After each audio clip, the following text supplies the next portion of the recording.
Welcome to this morning's executive.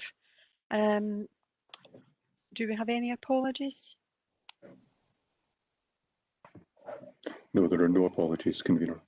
Thank you. Do we have any declarations of interest? No, I don't think there would be this morning.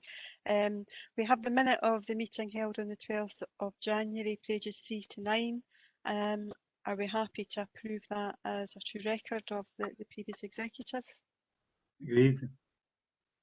Thank you. Agreed. Agreed. Is there anything by way of matters arising that MD requires urgent feedback on? No, thank you.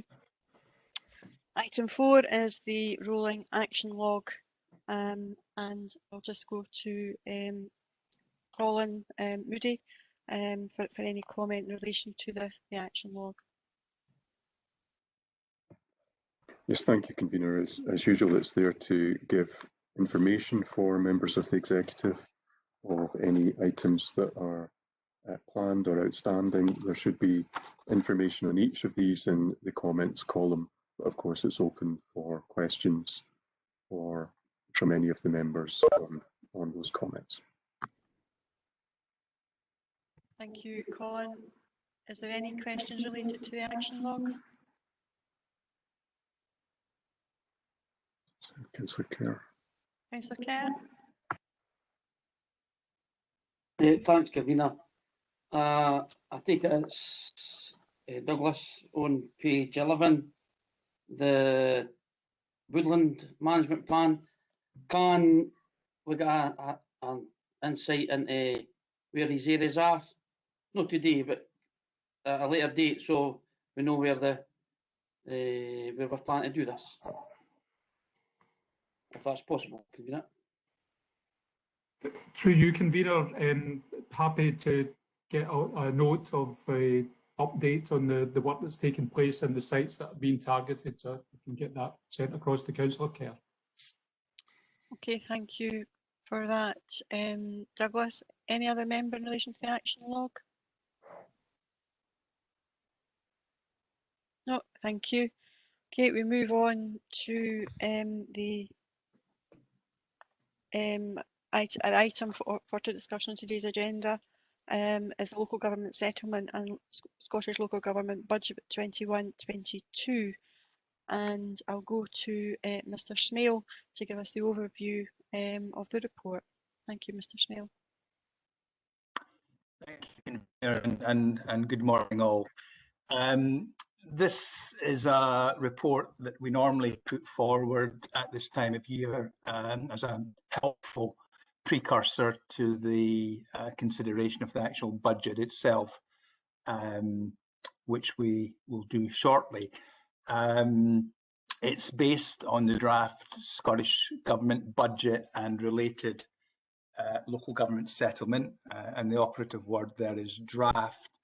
As you'll know from previous years, there's a process to be gone through at Holyrood, where the minority needs to get support from another party or parties to get the necessary majority, and as a result of that process, change sometimes happens. You can see in para 1.1 the formal stages of the bill process, but we would be hopeful that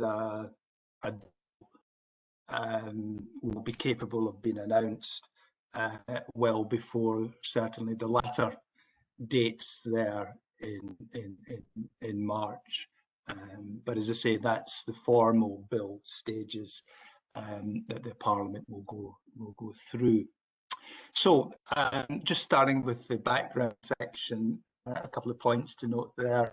One is, albeit for different reasons, mirroring the position last year with the timing of the Scottish Government budget.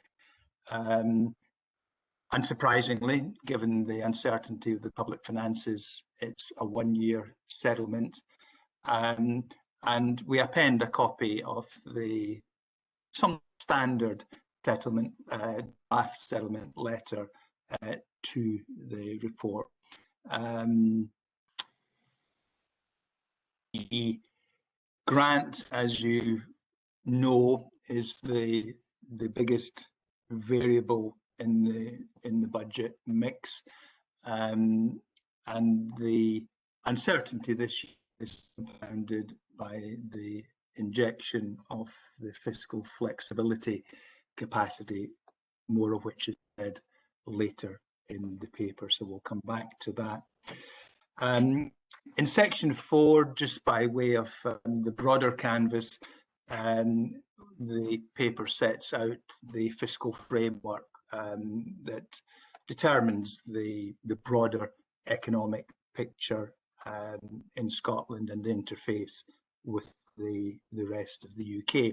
It's notable and an indication of the severity of the COVID crisis that under the terms of the fiscal agreement, the circumstances trigger shock, what's termed an economic shock, which in turn liberalises further powers for the Scottish Parliament in terms of its fiscal capacity, notably to borrow. And that's not just, when this happens, it isn't just a one-year thing. When it's triggered for three years. So we come to the core in section 4.2, starting initially with the aggregate position before drilling down to the Scottish position. And we preface that section recognising the complexity of what's involved here, the plans that make up the overall settlement picture, and the capacity to present those strands in different ways, and that inevitably is what happens with the Scottish Government using a particular mode of interpretation, and COSLA using another mode of interpretation. And neither are wrong, but they paint a different picture for understandable reasons. So in para 422, in terms of the revenue position, that's illustrated with the Scottish Government quoting the settlement as a cash increase of 3%, and COSLA are saying, hold on a minute, we don't think that's an accurate presentation of the situation, and they make certain adjustments, and they would then settle on an increase of 1%. And to some degree, a similar scenario for capital, with, on the one hand, the Scottish Government saying, overall, there's an increase in grant, and COSLA saying, no, we don't think there's an increase in grant. As I say, neither are wrong. It's just different ways of taking the numbers, packaging them, and presenting them in a particular way.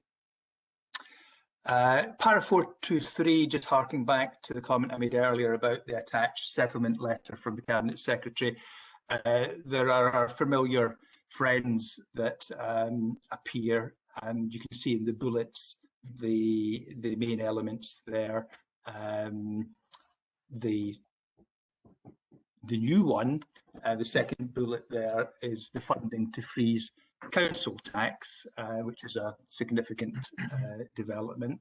But the others are standard early learning, the transfer of funds via us for the IJB. Basically, we bed and breakfast it. It comes to us and we immediately pass it across to the IJB, so it's not our resource. We're just used as a post box.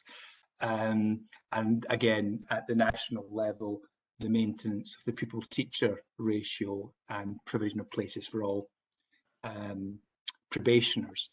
So in section 4.3, we then drill down to what that means at the Falkirk Council level. And obviously a key reference point is what we've assumed in the medium-term financial plan and the gap that's derived from that.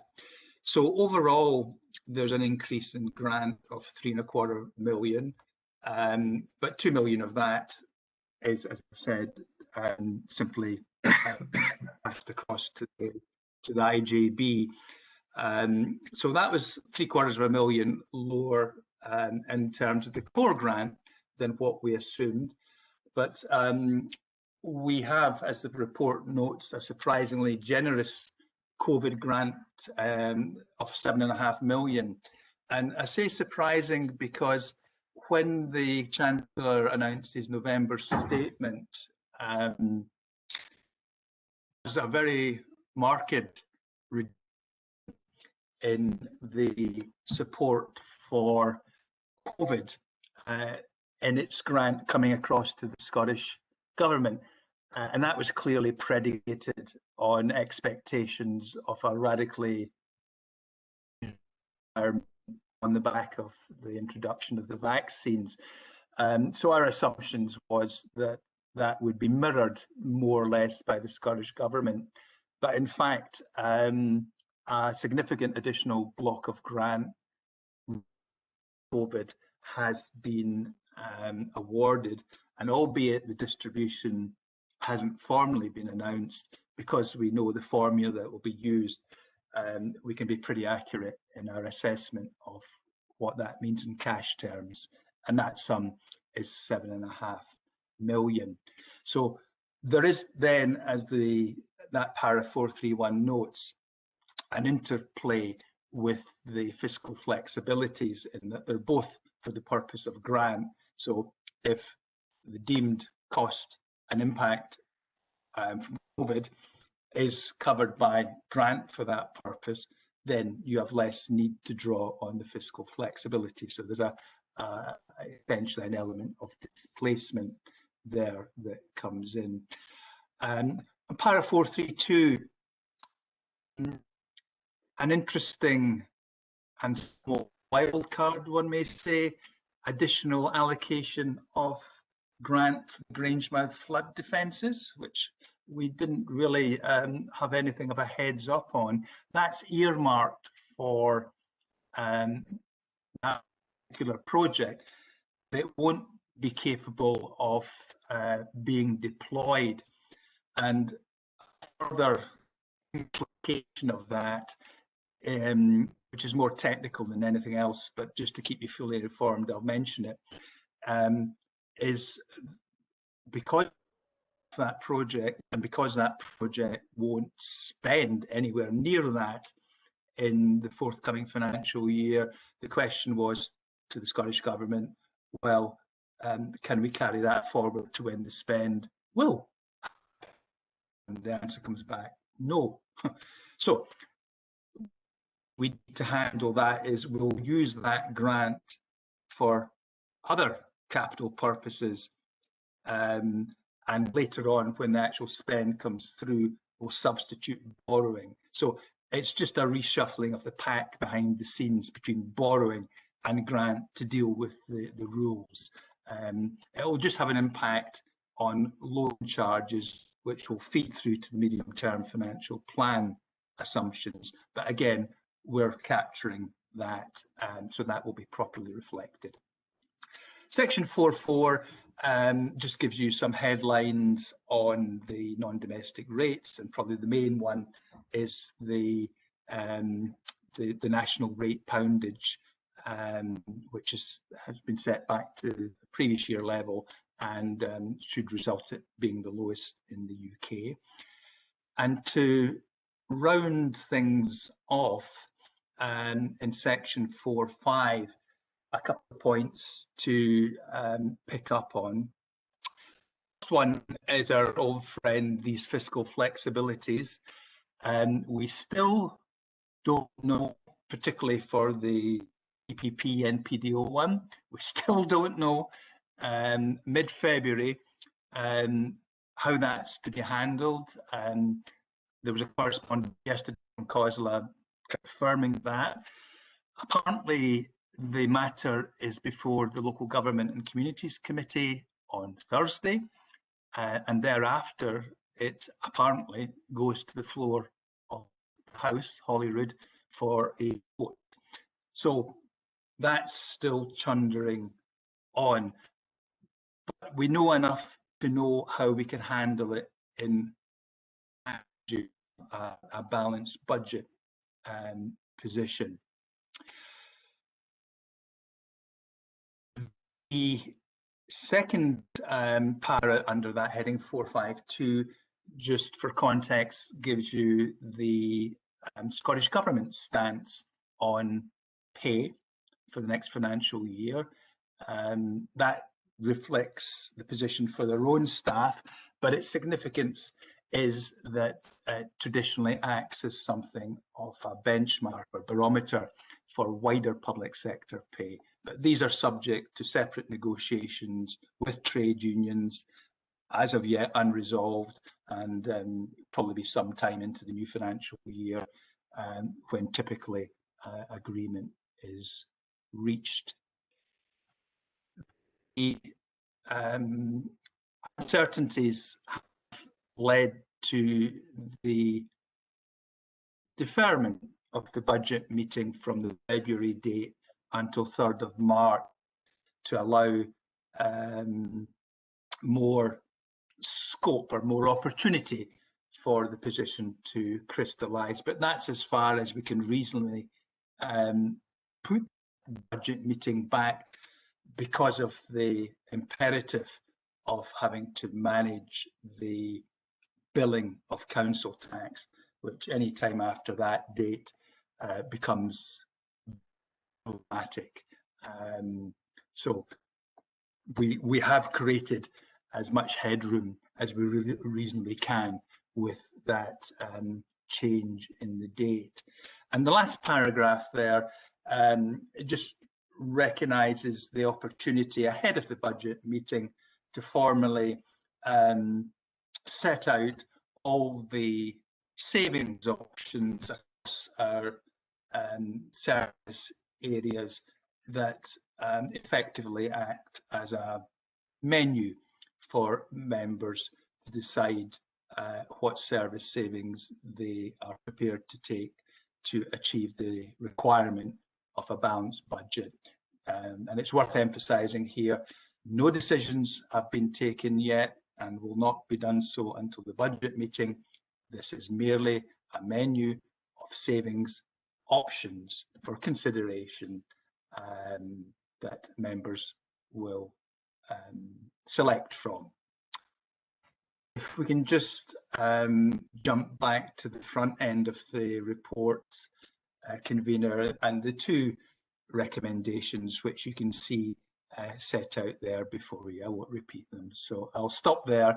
I'm happy to try and address any questions or help with any clarifications that I can that members may have. Thank you. Thank you, Brian. We thought that last year's budget was had so many uncertainties and going forward, but this year as we are in unprecedented times, and finances right across the sector are very, very pressured, and need to be directed at the best possible place to help us come through this pandemic. It's been difficult for the Scottish Government having to precede the UK Government's budget, therefore not actually being assured of their financial envelope. And I think as a result there are some real uncertainties and anxieties around the spending there.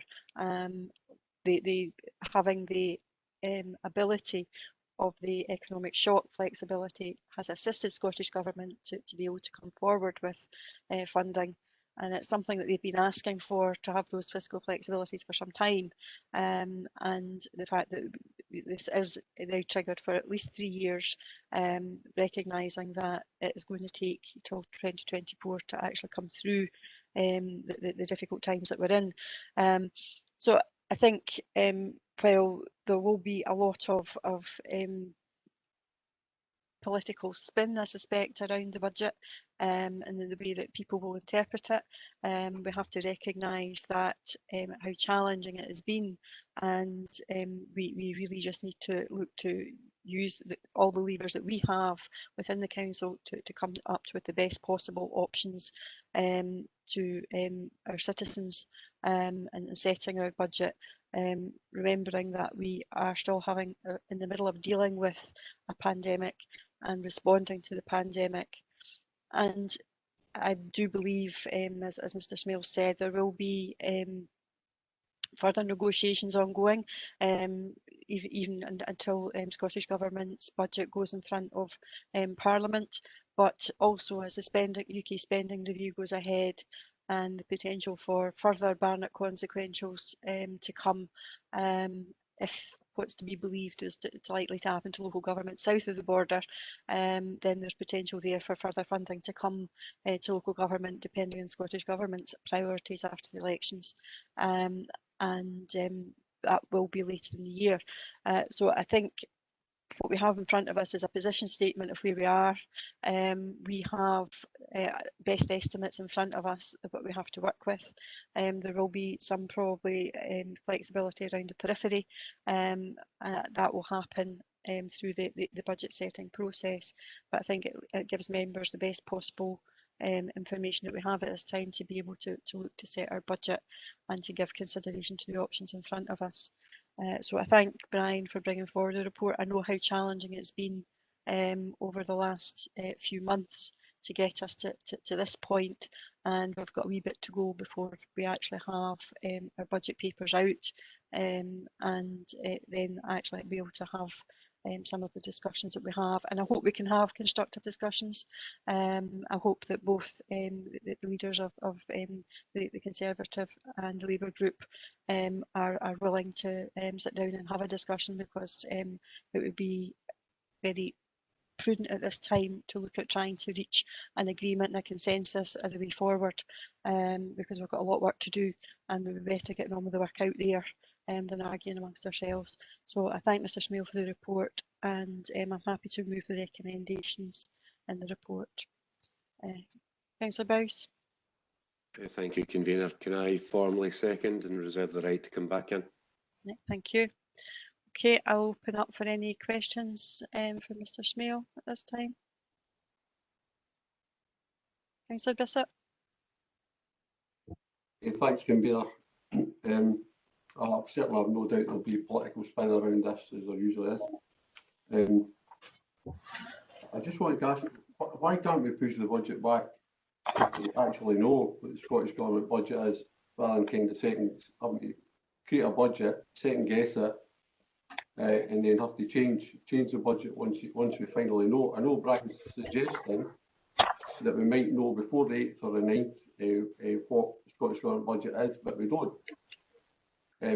So why don't we just go for a date after 8th or the 9th? And certainly if we want to set the council tax as a priority, which it is, we could have a council meeting for that. So that's one question. Could we not push it back a bit till we're absolutely sure what the Scottish Government settlement is? Clearly the UK Government budget's on the 3rd of March, and there might be sort of settlement, Barnett consequentials there, and hopefully the Scottish Government will see some sense and send some of these this funding to local government. So the other question I wanted to ask was around the council tax freeze. So maybe Brian could touch on that. If it's no baseline this year, what's the impact for next year? And Brian said regarding the PPP, he said we know enough how we can handle it with regards to the gap. So I wonder if you could expand on that. What does he actually mean, that we know enough about the PPP, fiscal flexibilities to handle the gap? Maybe you could explain that. So 3 questions. One about could we extend the budget, one about the PPP, and another one about baselining the council tax. Thank you. Okay, thanks, Robert. I think a combination of Brian and Colin to answer the question about the date of the council meeting. But do you want to say something first, Brian, and then I'll bring Colin in relation to that one? Okay, convener, if I'll run through the 3 points, and as you say, Colin, I think can helpfully supplement after me. So the first one, there was 2 strands to that, A and B effectively. I'll deal with B first, which was the UK government budget, the 3rd of March. And indeed it is concurrent with the scheduled meeting, our own budget meeting. But the reality is any consequentials that come through, and there may well be consequentials that will come through, will take time in effect to flow through to the Scottish Government. The Scottish Government, I think as the convener has already alluded to, will decide its own priorities as to where it might allocate it. And indeed, some may come to local government, some may not. But the point is, we're not going to know that probably for months into the new financial year. So I think the budget, the UK budget, the 3rd of March, is something of a red herring and shouldn't intrude on our own budget setting. In terms of the first point, why can't we wait till we get the Scottish Government budget position? I guess there's several strands to an answer there. One is, albeit the prospect of separating council tax from the mainstream budget has been mooted. It's not a action officials would recommend. The two are integrally linked in common sense, in financial management and in law. So to separate them is not a straightforward matter, and officers' advice would be not to pursue that route, because we have alternative ways of dealing with it, which takes us to the other part, or a other part of the argument. In this position every year, we don't have complete information.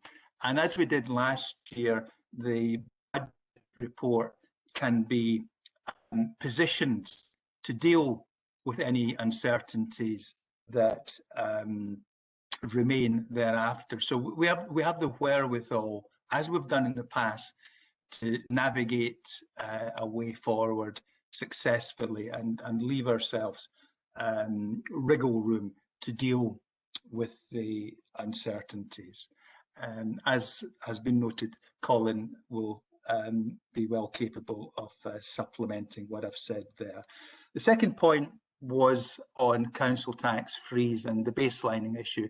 And essentially, where we are there is we've got the grant offer from the Scottish Government. All councils have the grant offer from the Scottish Government to cover what otherwise would have been a 3% rise. So it's neutral.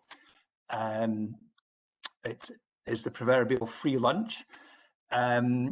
The presumption is that all councils will accept that, and indeed reflecting that, it's hardwired into the settlement. So in terms of all the spreadsheets and the columns for the various elements of grant, an element for that is plugged in on the basis it's part and parcel of the deal. The one issue that's proved problematic with this is what's called the baselining, which is essentially saying, okay, that deals with the position for the current year, but roll forward a year. We haven't increased the council tax by 3%, which otherwise we probably would have done. So the equivalent of that resource needs to be covered to keep your base, hence the term baselining, your base solid. So rather than coming from council tax, won't be with the freeze, the grant needs to continue thereafter to retain the financial position so that you can then, if you so decided, layer a 3% council tax next year, this time next year, and be in the same position.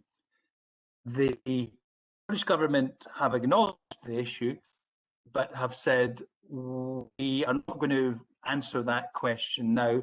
What we'll do is we'll leave that to the negotiation place leading to next year's settlement. So an integral part of that. What we may find as part of the that struck at Holyrood, this could be one of the gives and may indeed have been teed up to be one of the gives to get a deal through in terms of agreeing a mainstreaming of that grant. But as things sit, it's not been approved for future years, will form part of negotiations for the future year settlement. The third point was on the positioning of fiscal flexibilities. And I said we know enough to know how we can manage the budget with it. And what that is predicated on is what we need to do is to determine what the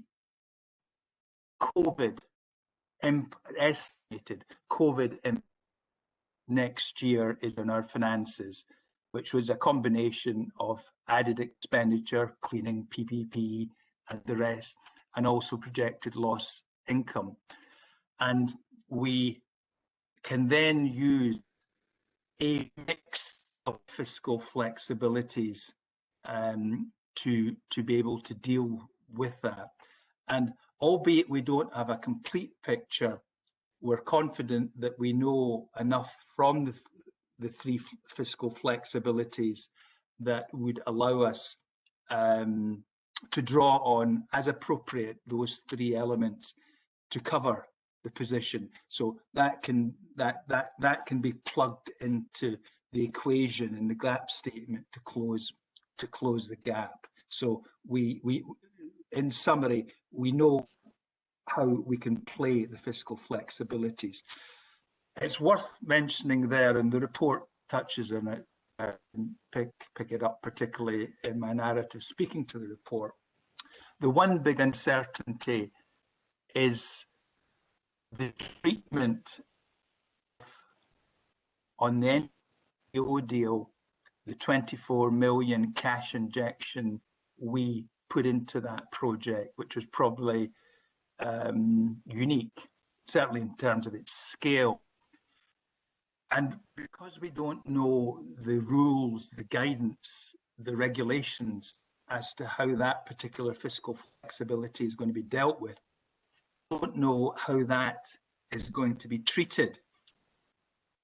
It's certainly conceivable, and indeed, going back to when these were first announced, it was the expectation before the Scottish Government indirectly, I think, way civil servants changed their guidance to us on it. But there is a reasonable prospect that there will be, or could be, an enhanced sum sort of magnitude that could flow to the council. And we would anticipate the budget report, which ties in with the point about being able to manage uncertainty. And in that eventuality, the budget report would probably be positioned to say, if that emerged, and once the rules around it were clearer, a separate report, as soon as was reasonably possible, would be brought back to council to set out how such a position could best be dealt with in terms of the council's overall financial position.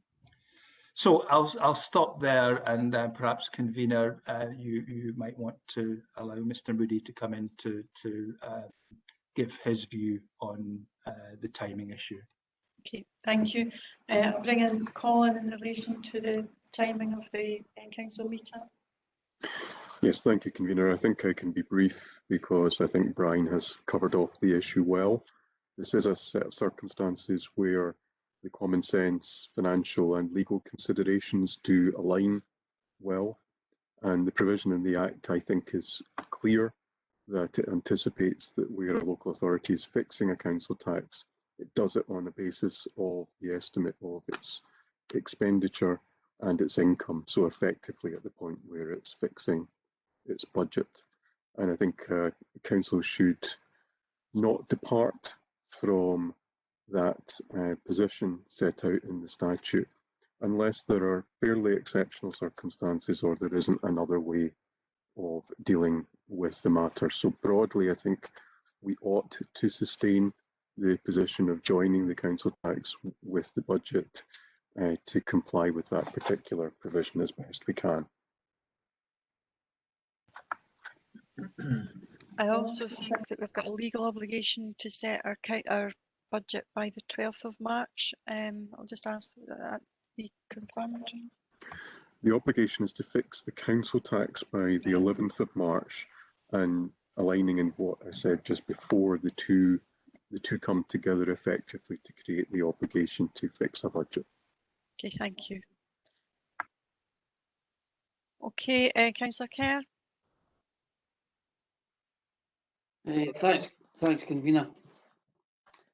The subject that Councillor Bissett brought up about setting the budget after the Scottish Government, I say every year that's what we should be doing, but with Mr Moody's comes back the same thing every year and says the same thing. So understand there are other local authorities who going to set the budget to later in March, but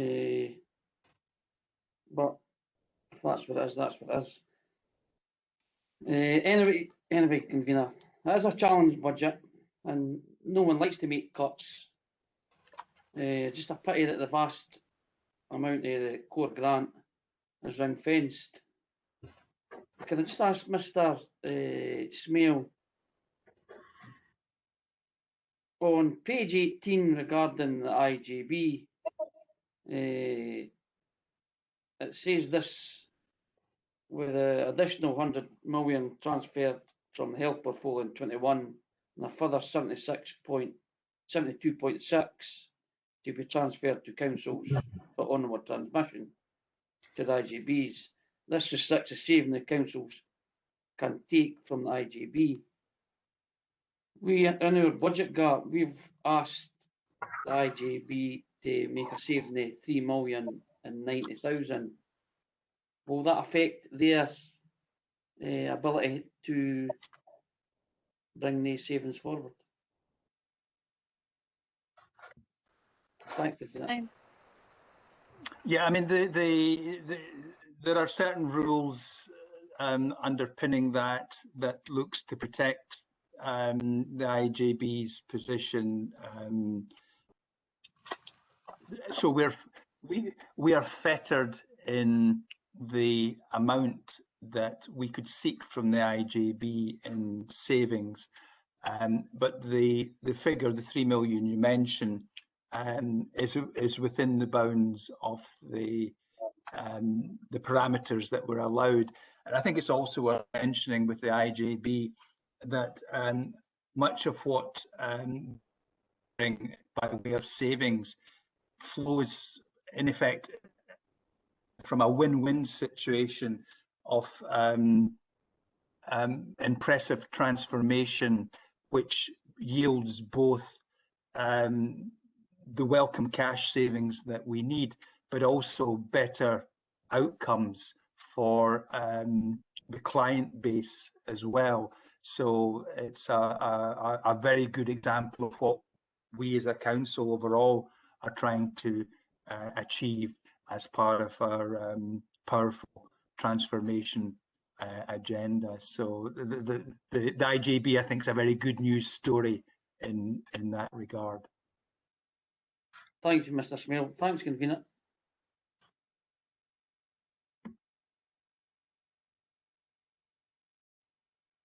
Sorry, Councillor Nimmo, I was on mute. Oh, that's okay. Thanks, convener. A couple of points. First one's maybe meant for Colin. It's in relation to the council tax. Now, obviously, the Scottish Government has asked local authorities to consider freezing the council tax for the coming year. Does that not constitute exceptional circumstances? Would that not allow us to deal with the council tax on its own?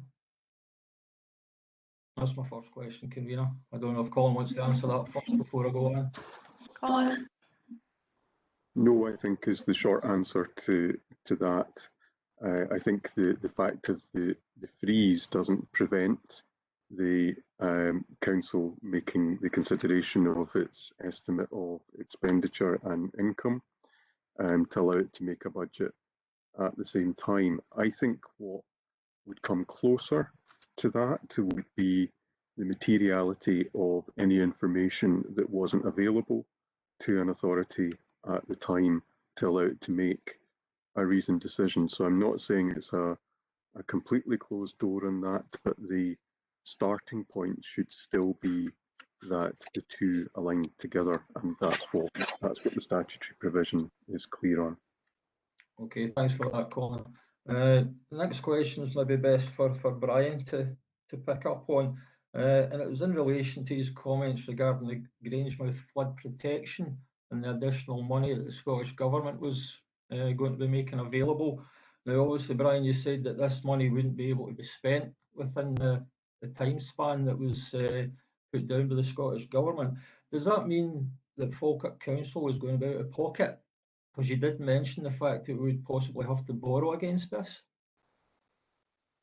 Thanks, convener.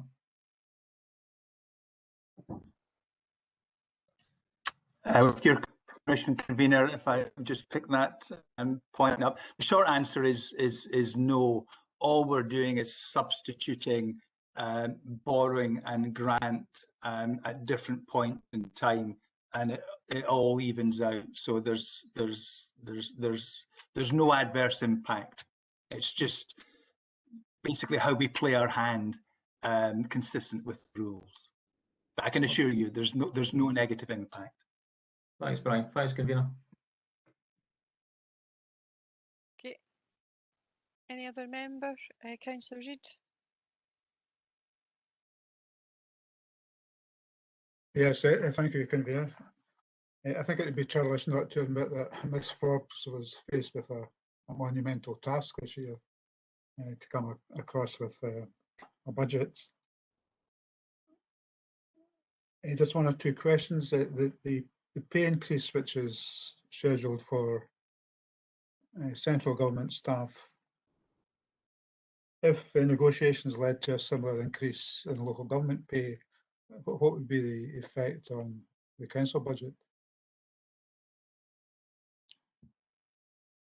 Fine.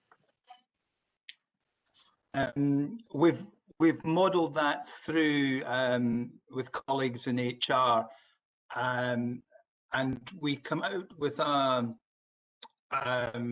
outcome that's more or less consistent with the 2%.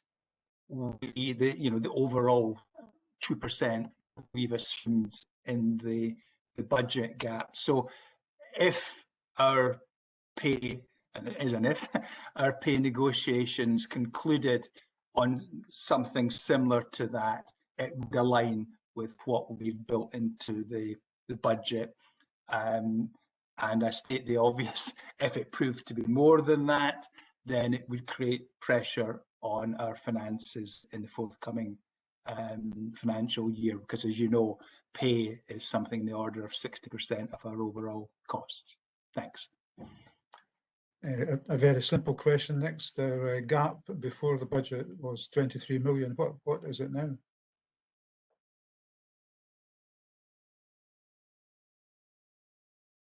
Depends on a range of decisions, not least those that members are prepared to take on savings options that are before you. Clearly, we'll plug in the actual grant position, but as I touched on in speaking to the report earlier, there will be a displacement effect with fiscal flexibilities. There will still be a place for fiscal flexibilities.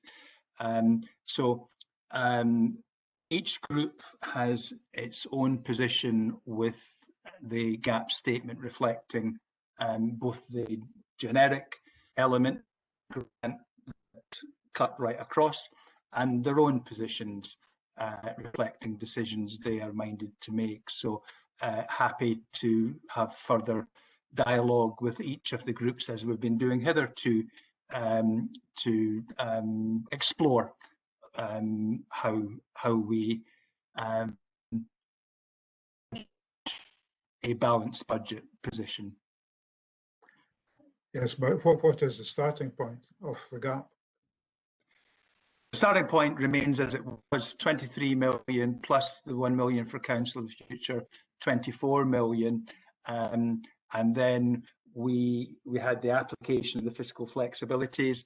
We had the application of the elements of savings, that category that were deemed not requiring member decision, either because the decision already had been made or they were effectively operational. Then there was the savings options, which are clearly a matter for each political group to determine. And the final, well, we have the trust and the IJB and the figures for that, you know. IJB 3 million, trust 650,000. And then you have the potential of a judicious application of our reserves to potentially feed into the mix. So as I say, there's a number of strands there that different groups would be inclined to take perhaps a different view on. The next question is about social housing. The current Scottish Government has a good record in that regard. So it was somewhat surprising to see the proposal to cut that budget by about 240 million. Do you know if that will have any effect on our housing programme? The short answer is I don't know how that will convert or translate at an individual local authority level. It's an element in the Scottish Government overall budget, so it's very much aggregated. I don't think there's much in the way of narrative explaining the position, and quite often there's a story behind the numbers. So I'm not in a position to effectively inform you further beyond the mere fact that there is a table and it does show a reduction. But where that sits broader strategic context, I'm not in a position to answer. I suppose it could be on the table for negotiation during this usual annual period. On a smaller scale, the rates relief will continue for 3 months in respect of the 11 hospitality sectors. But there's talk that the rates relief for newspaper offices will be taken away. Can we confirm that or otherwise? The understanding is, I mean, it is part of the detail that the kind of headline position, but the understanding, and I've spoken to Paul Ferguson on it, is that the position will be protected. And I think the Cabinet Secretary made clear on budget day, if I remember correctly, that if consequentials from Westminster flow through beyond the 3 months to support it, it would be matched and extended for the rest of the year. So some comfort, I think, can be perhaps drawn from that. Okay, thank you. Thank you, Convener. Okay, thank you, Councillor Reid, and thank you, Mr. Smale. If there's no further questions or comments, I'll be happy to note the report. Okay. Yeah. Okay. Thank you very much. That brings us to the conclusion of today's executive, one of our shortest I think that we've ever had, but still very important that we have the information in front of us and have the opportunity to ask questions. Convener, Yes. Councillor Convener. Coombs has got a hand up. Councillor Coombs. Thanks, Convener. It's just, as you said, it was one of the shortest meetings that we've ever had, and it was just a comment. It was just to say it may have been helpful for us and for the public to have had an update on the impact of COVID and all the things that have been going on with regard to, it was alluded to by Brian, about the impact that COVID will have on the budget, that the money that has been spent. Perhaps even a short report might have been helpful for members whilst we had such a light agenda for this morning. It may have been helpful, but I think from the point of view of officers, the problem is it keeps changing from day to day. So I think it would be difficult to have something that was entirely accurate because and it would probably have to be historical as well. But if members so wish a briefing to be circulated on the financial impact of COVID, then I can certainly ask for that to be pulled together and made available to members. I think that, well, it would be helpful, but I also feel that it might have been helpful to have it in this forum so that the public could be aware of what's been said. And absolutely, you know, obviously we all know that it is a movable feast and that these things aren't set in stone, but just an update as to where we are would be an unreasonable request. Okay, I'll ask Kenneth to perhaps look at pulling something together. And it would have to then go to the following executive. As I said, the information, particularly around the budget, has been challenging to pull together to get to this point, but then having the added impacts of COVID and pulling all of the broader horizon scanning information may have been a bit problematic to bring in such a short space of time, but I'm happy that I asked Kenneth to bring something forward. Councillor Bowes. Thank you, Convener. Is the financial impact not actually shown in the gap statement? I'm sure Brian's got that. That's part of the gap statement. Well, there is the information, financial information there, but I'm not entirely sure if Councillor Coombs is wanting things that were very specific to Falkirk, or whether it was a broader picture and the direction of travel. It was just basically that we have nothing in the public domain about what's the impact of the pandemic has with regard to the Falkirk Council area.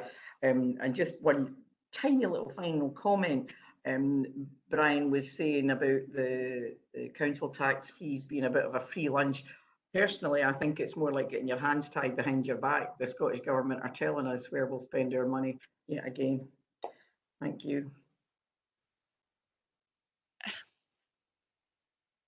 Councillor Munro, I've just closed the meeting, but Councillor Munro, because we don't have any other business that's available to us. Thank you, Convener. On the question of economic impact, there have been reports in the last week that make it clear that London, the Midlands and Scotland are particularly suffering in terms of unemployment as a result of COVID. And I think, like Joan, I feel that we need a plan. And we need to be discussing this because it is a major issue going forward, and something that the public would like to see that we are tackling effectively. Thank you. That's part of our economic recovery plan, and that will be due to come back to the executive. As you've said, an awful lot of these reports have been just in the last week or so. That information needs to be brought together, collated and interpreted into a local impact report, and that's what our colleagues in economic development are doing, and that's where that will come from, and that will be due for an update in the short term very soon. Okay, can I thank members for their attendance this morning, and we will meet again I think next week when we have full council.